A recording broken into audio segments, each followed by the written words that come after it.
Hello and welcome to another exciting Cooking with Unity. I'm your host, Max Moreau. With me is Jeffrey Hawthorne. And today we're going to be working more on Scape and doing some stuff. So yeah, let's get started. So first of all, we're on Unity 5.0 right now. And with new version numbers come growing pains. And so we've been playing around with some of the things and seeing what we can do with them. And Jeffrey found a very interesting problem that we're going to recreate on the show, just in case other people are running into this, which you probably are. Well, you might. And so hopefully this will shed some light on things. And this is one of these things where I'm hoping that there's just going to be a fix. And we're going to do a little experiment to see if there's a workaround. But basically, Jeffrey told me that if you reloaded a level, that it messes up your materials somehow. And so I'm going to create a material real quick. We're just going to call this test mat. And if we put this on our sphere, I'm just going to put a sphere. We're going to put it in the center of the level. I'm going to put the camera so that we can see our sphere real good. It's like -2, so it takes up a good portion of the screen. And we actually probably could just use the default material. I actually didn't even need to create a material, but we're going to create one more script here. We're just going to say, I'm going to say load level after delay is what we're going to do, because then we could probably use this later and have it be somewhat useful, and this will allow us to do both the tests that Jeffrey talked about. So public float delay equals, I'm just going to default this 1.0f. And then in start, we're just going to do invoke reload, or invoke load level and the delay, and then load level we will define here. And all we're going to do is application dot load level. I'm going to call it level name. We didn't declare it, but I'm going to declare it right now. Level name. Public string level name. Save. So if we throw this on anything, I'm just going to throw it on the sphere in this case, and we set it to, so I'm going to save this scene. We're going to call this load test and assets, and we're going to just go ahead and make sure this added to the build settings. Probably doesn't matter, but I'm going to do that anyway, and load test. So if we hit play here, what we will get is, yeah, did you see that? After 1 second, it turned into this really ugly looking sphere that was much darker and less pretty than the other sphere. And let's see, so you said this was happening even on some of the legacy materials. Legacy diffuse, and it had the same problem. Alright, so I'm going to throw test mat on here, and we're going to change this to, first of all, I'm just going to make sure that it still happens on here. I don't see why it wouldn't, but yep, there it is. And let's go ahead and switch this to, wait, do we have the built? Oh, I do have built-in shaders in here. I'm going to temporarily just delete this.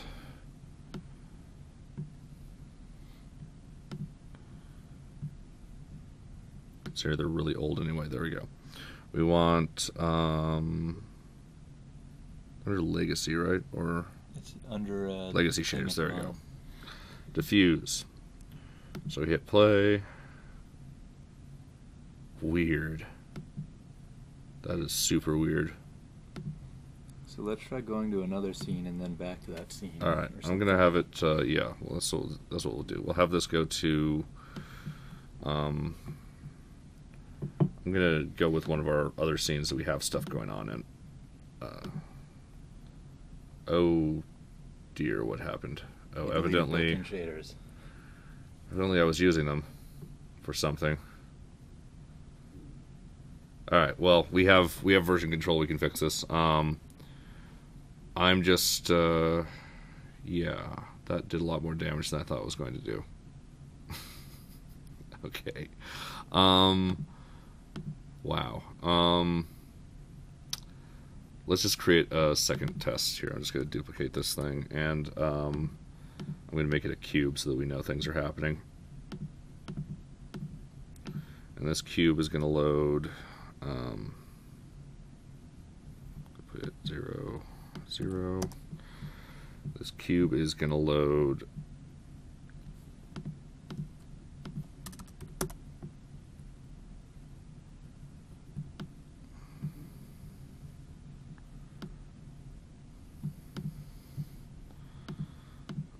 load test 2, and then load test 2 should already load tests, right? Yes, it does. All right. And I'm just going to go into build settings and add load test 2. So let's see what happens here. Yeah, it's not looking too good.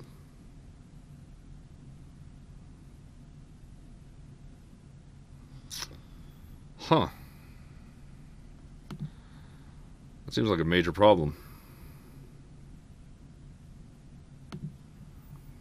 But yeah, so that doesn't work it around it. So if you are noticing trouble after loading a scene, that here, actually let's see what's going on in here. Materials dark after level load Unity 5.0.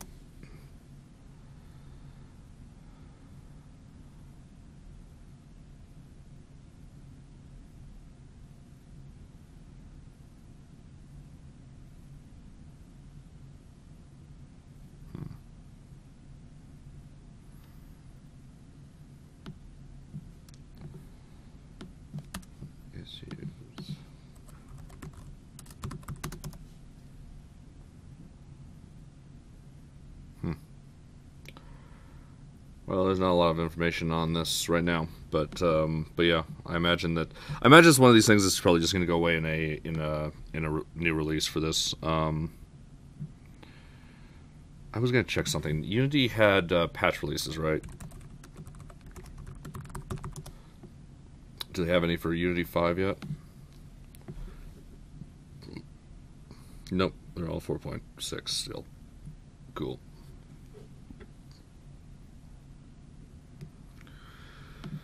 All right. Well, that's an interesting problem that we'll have to worry about later. Luckily, we don't have any level loading in this project yet, but I'm sure that we will. So, considering I like scenes as an organizational method, that's so weird that like if we double click it to just everything's fine, but if you load from in game, it just doesn't like us anymore. So strange.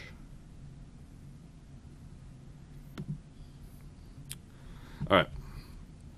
Oh well. Let's get back to a working state here. Let's add those built-in shaders again.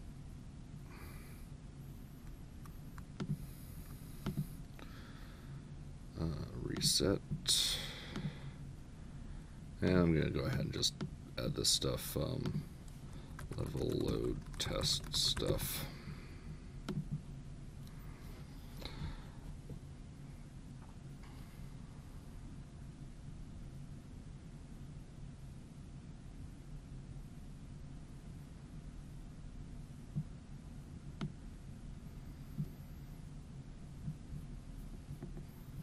Hopefully that won't crash Unity. Oh wait, Unity I closed it anyway. That's good. So Scape. And hopefully we won't have everything broken again. I'm actually kind of surprised that everything turned pink. Like, I swear that there wasn't a single thing on the screen that wasn't pink, even though I swear we're using the new standard shader, which doesn't have an equivalent in the version of the built-in shaders that we have here. Which built-in shaders was that? I mean, this is from 4.6 or something, somewhere around there. So it doesn't have, like, in default resources extra, you would see standard, but we don't have that. But it just was weird that removing all these just affected that level so much, even though I thought we'd switched everything over to, or at least most everything over to the new stuff.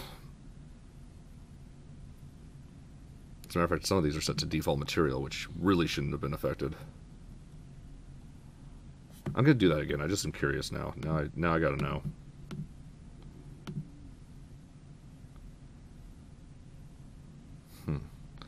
Oh, everything's pink because we probably have something. The UI, we have a background on the UI, don't we? Yeah. Yeah, it's like it's overlaid in pink. Maybe it's because we're using some sort of... Yeah, I can't undo that. Let me just undo it again from here. Reset. Let's see if it can do it while it's running.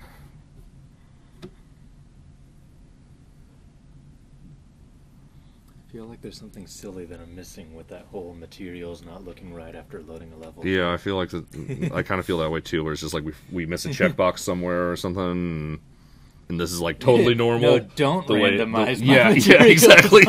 load. Yeah, that's the one we're missing is the don't randomize materials on load. What is? Okay, yeah, let's quit. It's and not load it again. randomized. It's like 50% darker or something.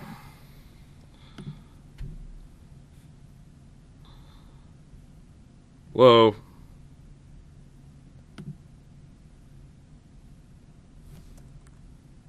Oh, it's working now.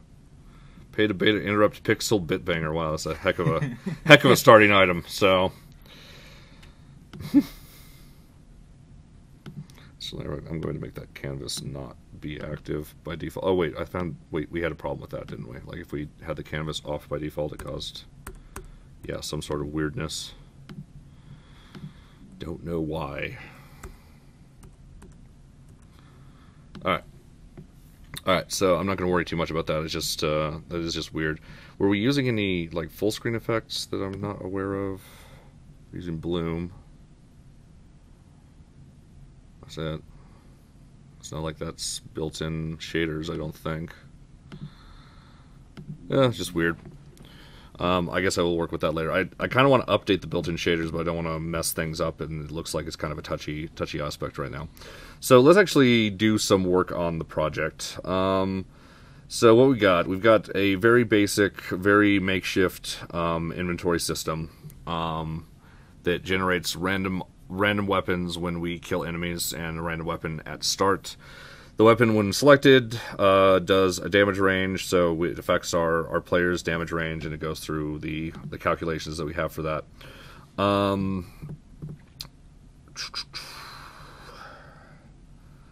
Let's see. What's the next thing to play with? Skills. Yeah. Let's make a lob splash damage weapon or something. All right, sounds good to me. Sounds good to me. Skill, I mean. So right now, how are skills handled? We're going to go to our player, and we're going to look, and we have player equipment, and we have projectile skill. So our equipment thing, by the way, one of the things that we're going to have to change at some point is, or at least I'm going to change because it's going to drive me crazy if we leave it like this, is currently the weapons actually are owned by the inventory. So like the weapons get generated and just put in the inventory. And I'm not really sure if that's a good way of handling that. We're not going to be fixing that right now. I just want to note it again so that if I go through these videos and wonder what the heck I'm going to be doing on the next episode, that'll give me an idea. So we've got a skill. We should have a single skill right now, projectile skill. Yep. And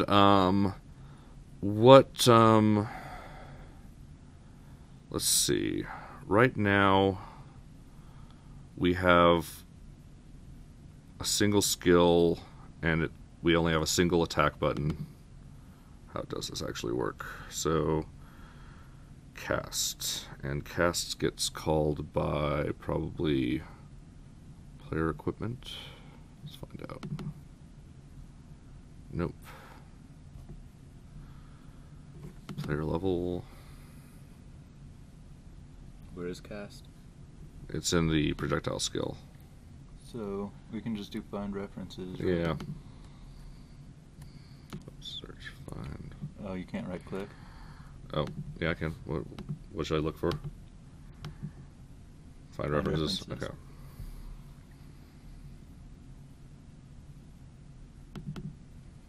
With it not being called anywhere? I mean, it seems like it is being called somewhere. Oh, you might have. Oh, it's probably in a send message or something. Or wait. No. Oh, possibly. Let me just find it Or files. invoke. Cast. I'm just gonna search for cast. Oh, we got a lot of fun stuff in the shaders. We don't care about the shaders though. Wow, I didn't know cast would be so common a thing.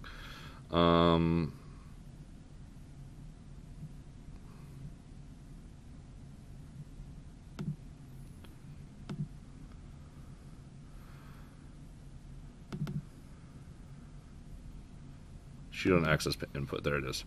So. Oh, it's cast, but it's in. It's being called off of the parent. Probably that's where we. Probably have to find references. Oh yeah, because we'd have to find references on instead of the projectile skill, it would be on the basic skill. Let's see if that works, just for fun. Yeah, it did. All right, so that explains why it didn't show up. So we were doing it at the projectile skill level, which is what ultimately gets called, but we don't know what type of skill it is. We just know that it's skill. So so we have this. We're casting shoot on axis input. Oh yeah, that's right. We just have the right stick for shooting right now. So let's have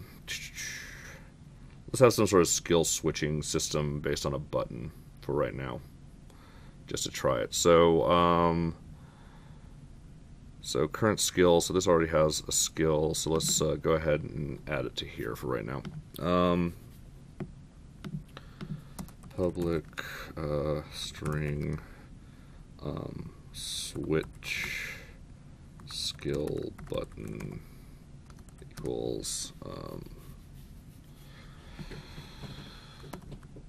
fire 1 right now. I don't think we're using that for anything, are we? Even though it seems like we'd be using that first, I really don't think we're actually using it. Hold on. Control, if I just hit that, it should do, yeah, it does a whole lot of nothing. So it's just the... Is fire 1 clicking? Yeah, clicking also does it. So we click in the inventory system. Oh, good point. Well, let's make sure that we get rid of that real quick then. Project settings, input, fire 1.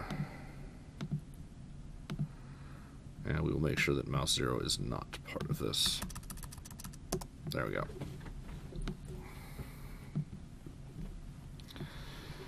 Alright, switch skill button. So let's do current skill. Let's do public skill skill list. You want that to be an array or? Oh yeah, public skill array, skill list, and then if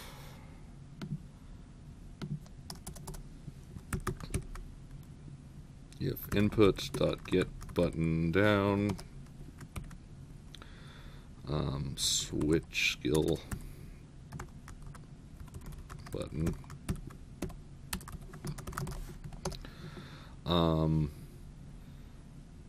And actually, let's not do this as a separate reference. Let's do it as An index or yeah, something? private int skill selected skill equals 0.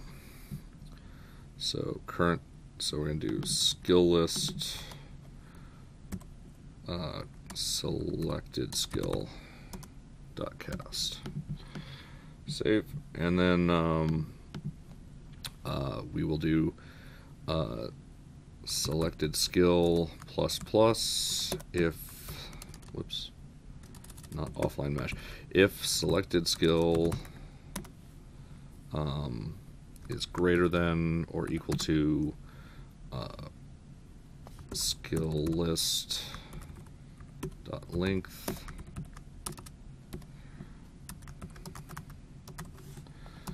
selected skill equals 0. Save. Alright, So now we're going to go ahead and make sure that it still works as is. Wait, first we've got switch. Oh, I missed a T. Switch, not swish skill button, but switch skill button. And we're going to go into our player and add to our skill list, which currently has nothing in it. We're going to add our projectile skill.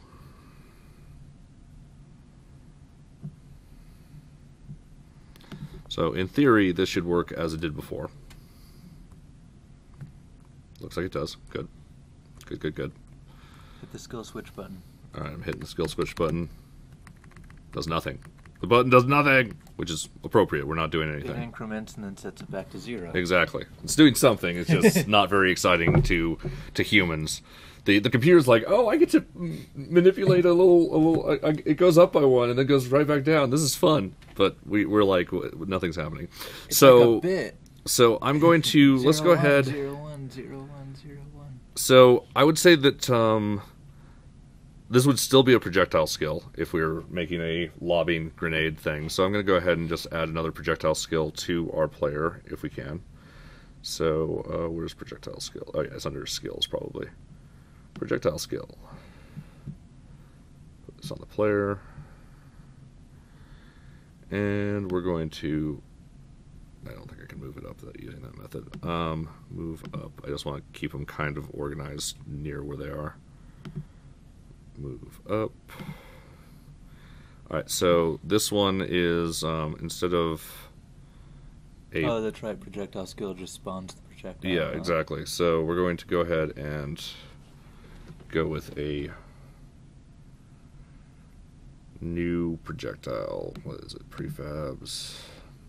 Player bullet. So this has a rigid body, perfect. This one's a kinematic.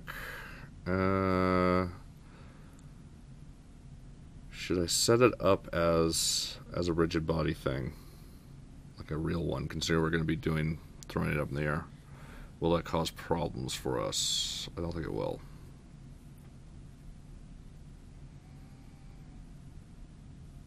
Yeah, let's give it a shot. So I'm going to duplicate the player bullet. I'm going to call this a lob bullet. I'm going to call it player lob bullet. And what we're going to do is, instead of move forward, I'm going to set the is kinematic off. I'm going to go ahead and create a new script called apply force on start.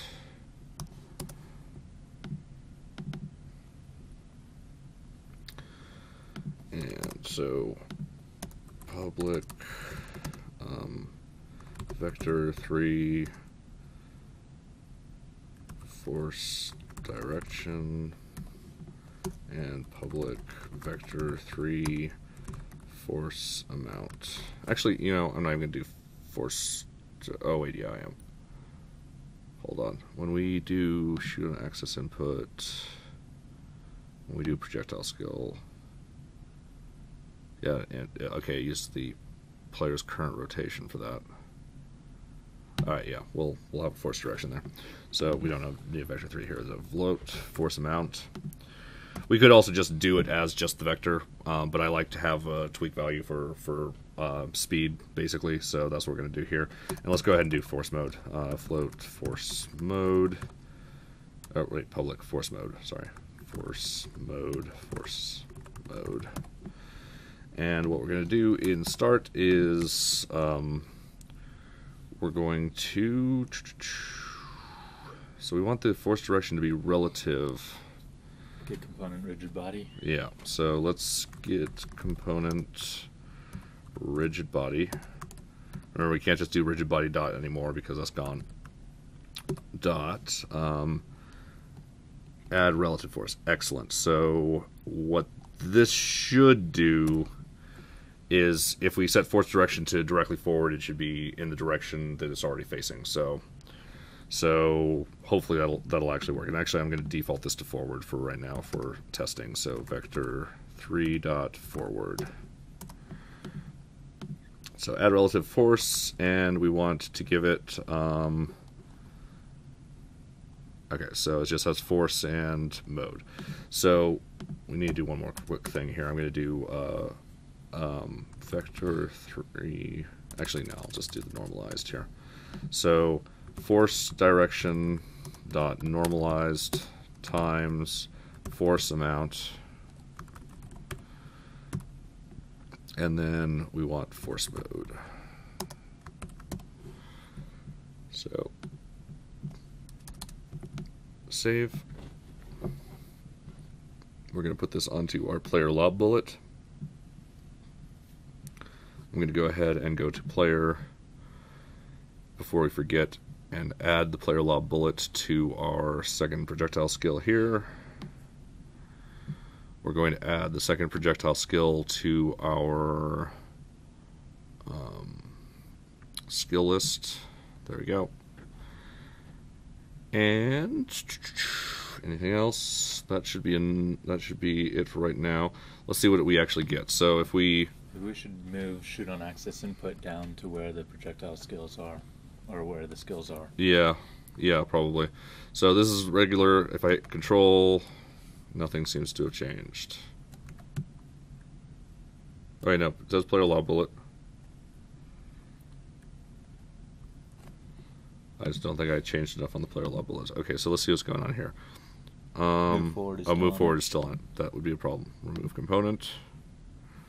We do want to use gravity. That's the other problem. And so, like, if we hit play now, so we got the regular one, and then we got there's the lob ones. That's kind of what I was expecting.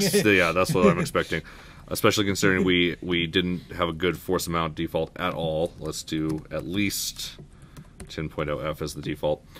Alright, so let's change the force mode to velocity change, so that way we know what velocity we're going to be doing. I'm going to set the velocity to 10, and let's make it so that it goes forward and up. So we're going to hit play, so it's basically a 45-degree angle. So we shoot regular, switch weapons, there's our lob bullets. They need some kind of, or let's make them slower but give a big splash. Yeah, sounds good. So let's make them like 6 speed, and let's so right now these guys do damage on trigger enter. The force amount was fine, I think. I meant the how quickly you can fire them. Oh, I see what you're saying. I thought it was a little high on the force, but yeah, so our fire rate is in, that's actually in our player here. So cooldown, so we're going to make it 0.5F. How's that? So we got these rapid fire things, and then we got boo, boo. I think considering they kind of go off the screen to the right, might be better to make them a little bit less powerful.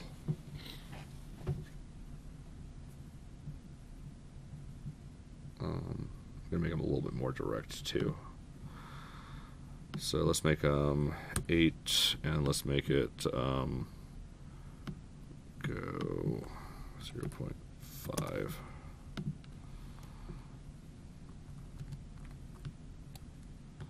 That's too direct.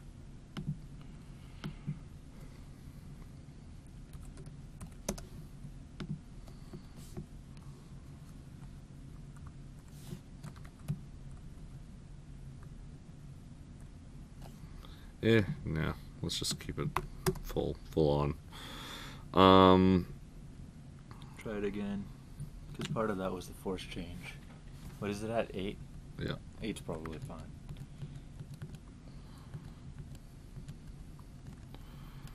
It's good for the current screen setup. Alright, so our problem is so we have a lot of assumptions built into the way that we do this stuff right now. So the way that we're doing the damage is these skills are actually, instead of being the skill themselves for the projectile, we use damage on trigger enter. So this means that like when the projectile skill does it, it does the damage calculation and then puts that into the bullet under its information. So we actually need to make this into kind of a more generic system so that we can do an explosion thing. So let's go ahead and do that. So well, that's on the projectile, isn't it? Damage yeah, on trigger enter. It is. So we could put a physics overlap on the projectile and do that on trigger enter and trigger an explosion when it hits something. And then the explosion. Okay, I see what you're saying. So like, just have the damage on trigger enter be in the explosion, and then have the explosion like inactive on the object or something. No, I was saying instead of having a damage on trigger enter, you'd have something else where, yeah, when it hit the trigger, it would do like a physics overlap sphere, display an explosion, and yeah, send damage to everything that was caught in the. Yeah, that's what I want to do. Yeah. It's just what I'm saying is we need to change how we handle passing the damage information to this. So we need to have some sort of class or something to hold our damage information that we can then reference for the explosion and stuff. Do you see what I'm saying? Or because like right now, projectile skill has a damage on trigger enter projectile. Like this is how it sets the damage, and so we have to change that, right? Or are you saying something else? No, I didn't know that we were keeping track of the projectile by that script specifically. Yeah, well, we are right now. Weird. That's what I'm saying. We need to change it. That's what I'm saying. We need to change it. So it was temporary. So let's go ahead and create a C# script called. I'm just gonna call it damage info. That's what we're gonna call it. And all let's go ahead and have is public float damage. It is a float that we use, right? Pretty sure it is. Let me just make sure. Damage on trigger enter uses a float. Yeah, okay, good. So damage info is a float. Damage info.damage. We could also have a type in here later or something. So we're going to do that. We're going to change the projectile skill so that it uses damage info. And I'm going to rename this to damage info. So projectile. Oh wait, we have to instantiate the projectile. That's right. Oh, that's fine. I'll call it projectile. I see we're being fancy. Oops. So instance equals instantiate projectile as damage info, and this is a damage info, and then instance dot damage equals, there we go. Save this. And then, so to make the old one work, I'm going to go to the player bullet. So right now we have a damage on trigger enter. I'm going to go ahead and create another script called damage info on trigger enter. Damage info on trigger enter. Yeah, I don't like that name. That's funny though. It is kind of what I was thinking along the lines initially too.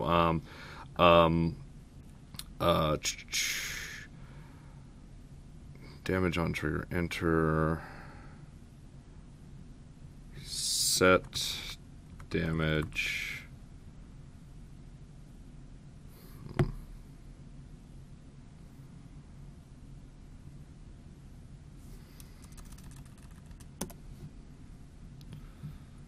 Let's not do that.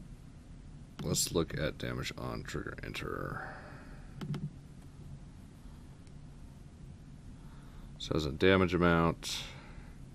So let's have it just grab its own. So instead of having a damage amount on here, we're going to do public or private damage info damage info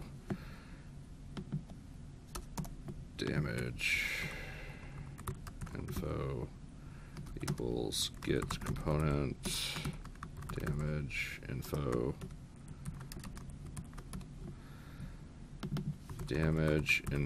dot damage. Save. So now we have that. And so in theory, these should still operate as they did. We don't need the damage amount anymore. Let's make sure things are still working. Save. And I'm going to do a check-in, just because we probably should do a check-in. And then we should check the comments. Yes, we should. Oh, argument exception. The thing you want to instantiate is null. Did we put damage Oh, info yeah, on our that's right. We bullets? didn't update that. So let's go to the player, and we need to go to our. Yeah, there they are. So player bullets. Oh wait, it doesn't have a damage info. We need to add a damage info to both of these. There we go. So now we go back to our player, and we add our player bullet here and our player lob bullet here, and everything should be exactly the same as it was before, except for it's using a slightly different path to how we do the calculation and stuff. So yay, it killed things, and then if we switch to the other thing, yay, it still kills things. Alright, cool. So let's save scene, save project, check in.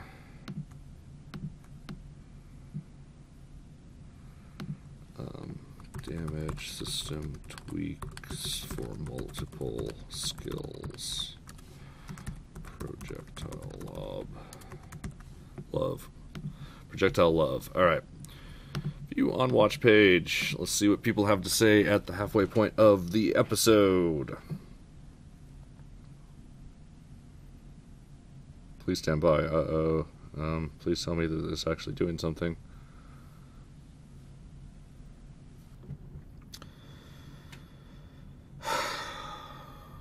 Alright, where were we? Lob bullet explosion. Yeah, let's do that. So player lob bullet. This one's not going to damage on trigger enter. We're instead going to do on trigger, destroy on trigger, enter. Okay, so I'm gonna, do we have a gib? We don't have any gib stuff, so I'm just gonna create C# script, gib on trigger, enter, or jib, or however you want to pronounce it. It's traditional that we do this, that we call it that at this point, and I kind of like it. I guess you could call it explode, or spawn object on trigger, enter, and destroy, or something. I don't know. So public game object gibs. And actually, wait, we're gonna have to. It's gonna have to be more specialized than this. Let's not do that.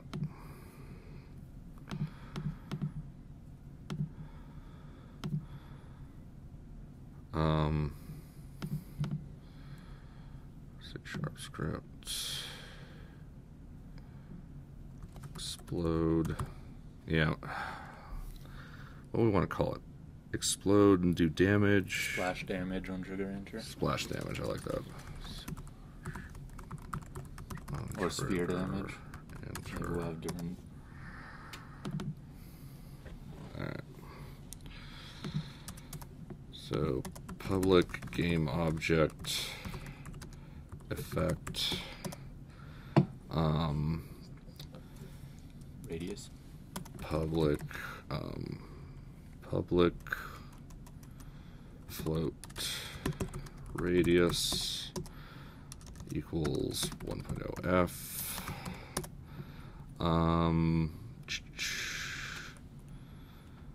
Anything else we want to have it here? Let's not attenuate it, let's just do the damage. So what we will do is, so right now we're doing damage on trigger enter is broadcasting a message based on, okay. So we could do a overlap sphere. That's not what I'm gonna do. So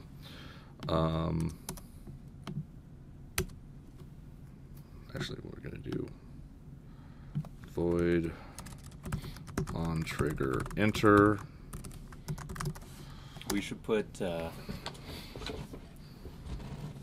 in damage info the person who spawned the piece of damage.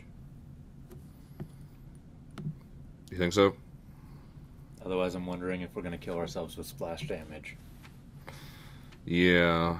We're going to have, I think we're going to have a, we're going to have a layer mask. That's how we're going to keep from killing ourselves with splash damage for right now. On trigger enter, what we're going to do is instantiate our effect.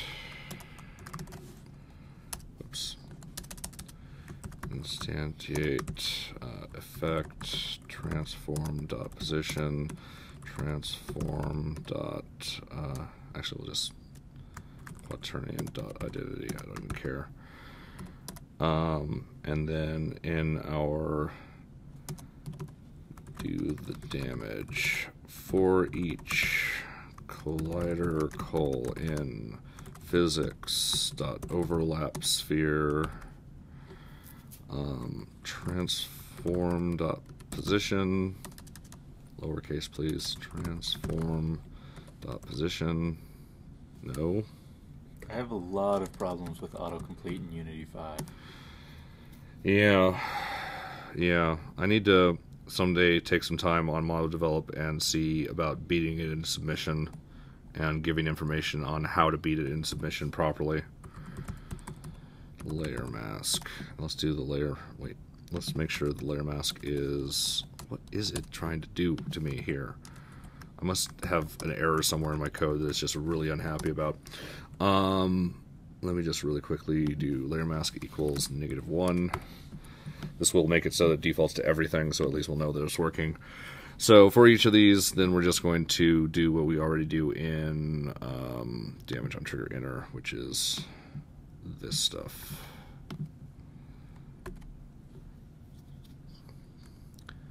There we go.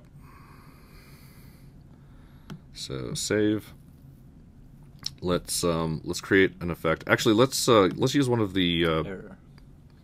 Damage info does not. Oh yeah, I didn't grab damage info. So that's in. I'm just going to copy it from here. Actually, I can probably just get away with doing this. Yay. Save. Alright, play.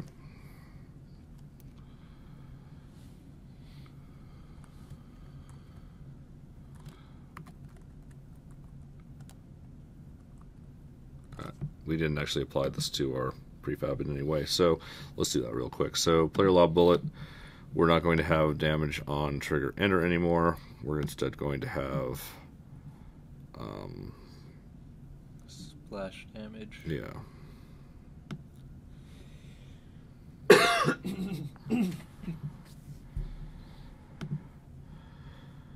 Alright, and I want to create a, I'm just going to import their particle systems here, because they actually have some decent ones. I'm just going to put a little default explosion type thing in here. I like some of their fire in Unity 5. Yeah. Yeah, they have much better particle examples now than they used to, so standard assets, particle systems, prefabs, what sounds good? Explosion. Explosion sounds good.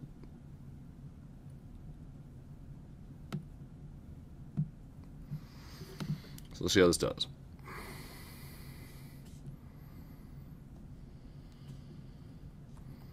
Alright, so that should still be the same, and this should now...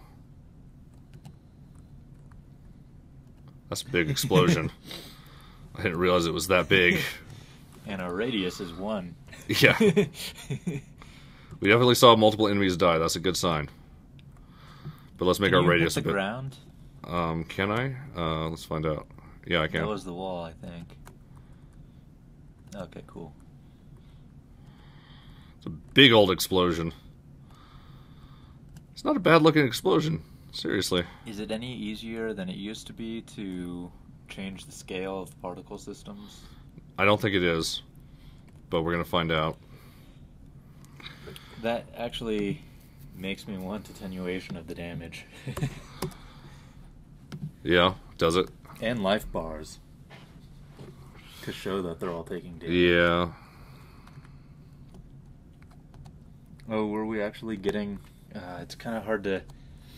Actually, if they had more life, that would work too, because then we'd see all the damage numbers pop up and they wouldn't all be dying at the same time. Alright, let's go ahead and do that. Actually, I noticed another problem here. Potentially. Maybe not. Okay, there's only one collider on here. Never mind. That's good. Alright, so you want me to make these guys a little bit beefier? Let's give them 50 health.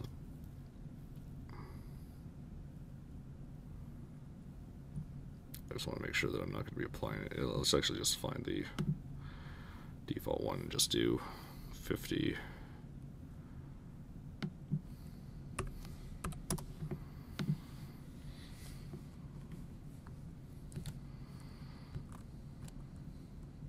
So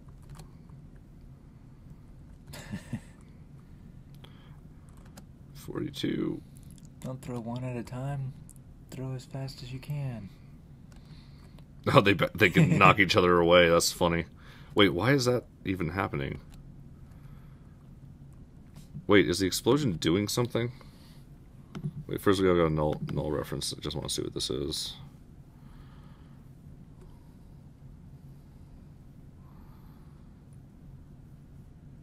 I think we took enough damage that we died. Because like you were worried about, we were damaging ourselves with the explosions. So, what was I going to say? What were we just doing? I wanted to see about that explosion. It seems like it's doing something like a physics push, which it really shouldn't be doing.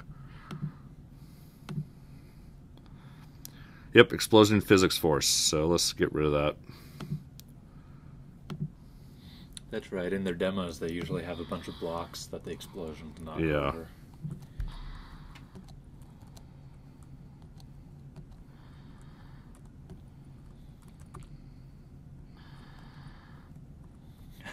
Do we need to switch to the mobile explosion? Yeah, maybe.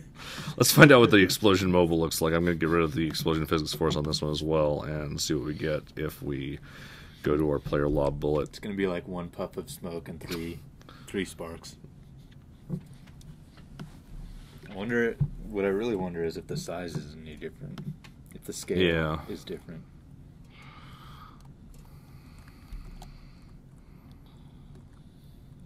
It's much smaller. It's the same particle size, it's just not as much smoke. Yeah. And the sparks are still flying like crazy. I like it, at least for now. I want the sparks to have physics. Okay, let's fix that then real quick.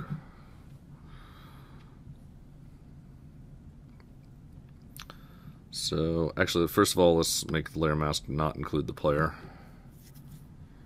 And let's also not include the player bullets, because it doesn't make much sense to do that either. And what we're going to do, we're going to look at the explosion mobile, sparks, and we're going to give them collision with the world. The layer mask is only for the sphere, isn't it? The layer mask is... What do you mean? Yeah, it's only for the check sphere, yeah. So we should turn off everything but the enemy layer. Okay. Sounds good. Because we're also doing a send message on everything, aren't we? Yeah, yeah. So that could be happening on all of the walls and other things. Good point. Nothing, we'll just do enemies.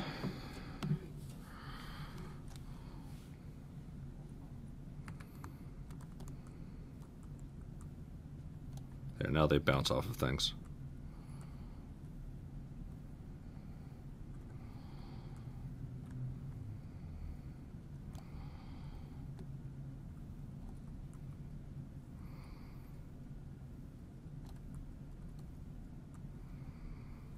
It's hardly even noticeable. You can turn that off.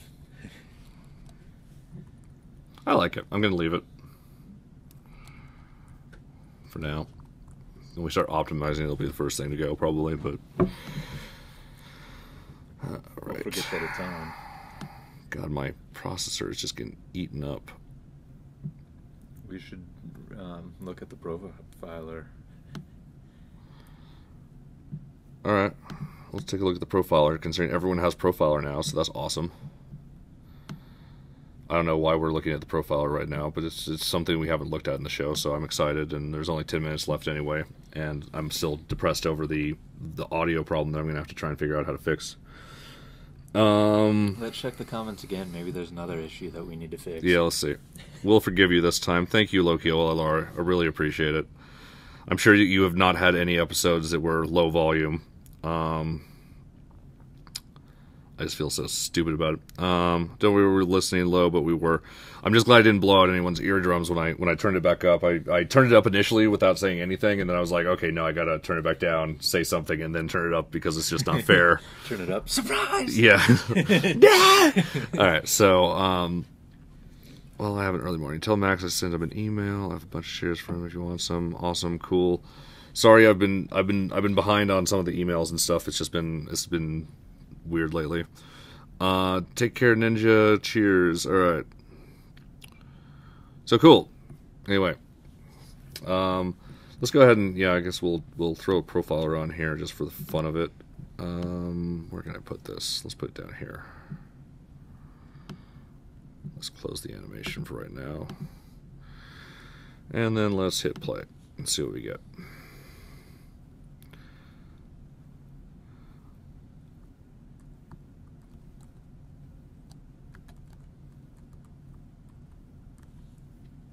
We can definitely see spiking when we start lobbing grenades.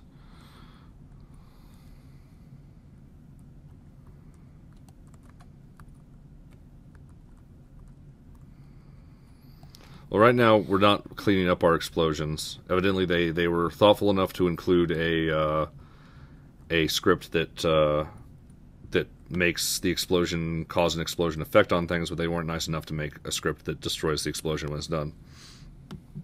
I think I'm going to fix that right now. So, I think we have one, don't we? Do we already have a destroy? Do we have any particle effects that we did on this one? I guess I could just give it destroy after delay. That'll probably be easiest for right now. How long is the...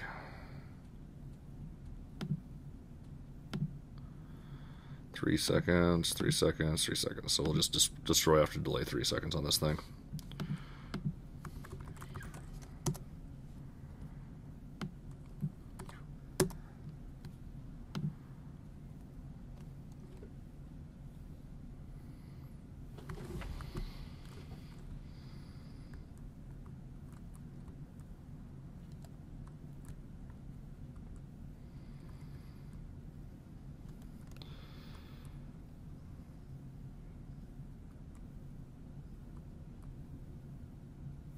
Why is it pausing so much? Is it just because it's spawning in that new object?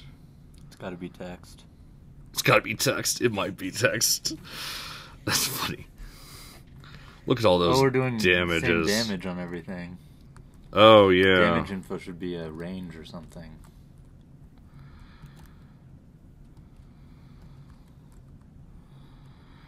Yeah, probably.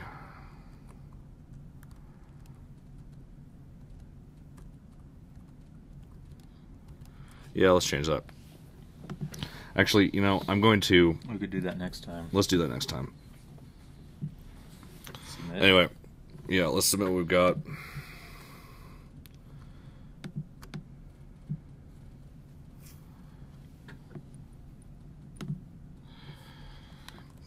Splash damage, skill thing. Spash damage. Spash. Sounds like a new shell for Linux or Unix or something. The Spash shell.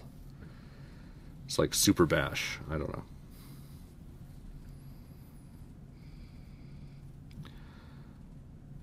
Oh, yeah, this is going to take a little while longer because we've got stuff from the standard assets that probably has like actual art in it and everything.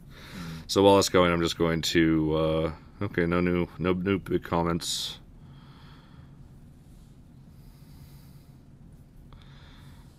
All right, really successfully. Who cares? All right. Anyway, that's the wrong window. Where's the right window? There it is. Thank you very much for joining us tonight. Thank you for dealing with the bad audio. Hopefully, if you were viewing this from the future, you won't have even noticed bad audio.